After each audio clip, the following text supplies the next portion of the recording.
Hi guys, and today I'm going to talk about that Michael Beale is our new head coach. I'm going to read the statement. I'm not going to read like them talking because about what their thoughts because it's just a load of waffle really. So let's get started. Sunderland FC is delighted to announce the appointment of Michael Beale as the club's new head coach. Beale has signed a contract until 2026 at the Steve Malay and started his role on Monday, returning to coaching after 2 months after leaving Rangers Football Club. After an extra spell as leading the first team, interim boss Mike Dodds has taken the next step in his pathway and been promoted to the assistant head coach. Michael Proctor and Anza Benucci will continue their respective roles as the clubs, but beyond the foundations over the past 2.5 seasons. Bale's career started with instant success, set 15 years throughout the academies of Chelsea and Liverpool, where he contributed in the development of including Declan Rice, Reece James and Trent Alexander-Arnold. After leaving his mark on of them players currently shopping the identity in the Premier League, England national team, he undertook the assistant roles at Aston Villa and Rangers before being appointed QPR manager in June 2022. A 10-month tenure in Scotland followed for Bale, who guided Rangers to the 2023 Scottish League Cup final and departed Ibrox with the highest top flight win percentage, 77.42% in the club's history. What's my thoughts on it? I think it's very underwhelming, the appointment of like Bale, especially when you look at some of the courses that was getting linked, like Will Still, for an example, Kim Hellberg, Julian Sable, the other Swedish manager.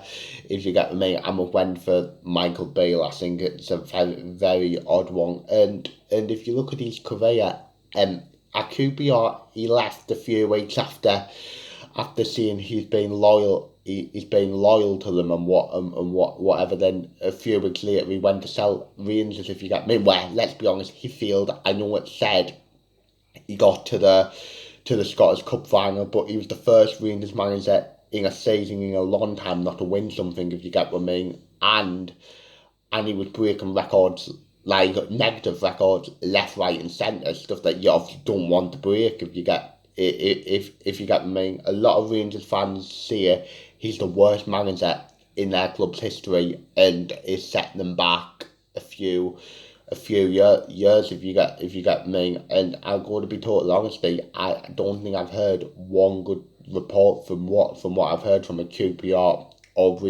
Rangers fan, if you get what I mean. If I was in total honesty, what I would have just done, obviously I'm happy for Mike Dodds.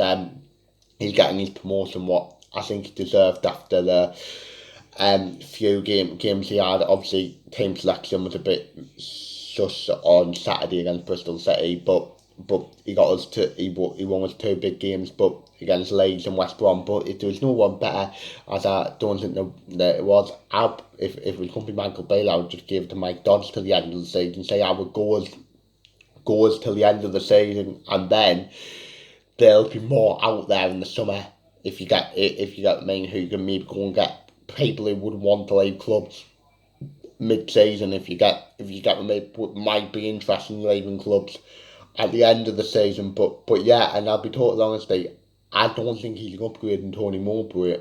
I think he's a downgrade, if anything. If you get me, it's just such a weird appointment. If you get me, on one that I would never have thought we would have made. I thought we were going to go for a young, like, continental manager who we've never heard of, if you get me. I didn't expect it to be Michael Beale. If you get what I mean. But yeah, that's how it is, really. He weren't my first choice, but now all you can do is get behind him. And sometimes I have been wrong. I wasn't sure about Tony Mowbray. I didn't want Tony Mowbray at the time. Look, say how he done, if you get what I mean. He got us two games away from the Premier League last season, if you get what I mean. So you just never know. You've just got to back him, support him, and let's hope he does well. One thing I will say, as the majority of the fan base is unhappy about it, and I can totally understand why it is so underwhelming.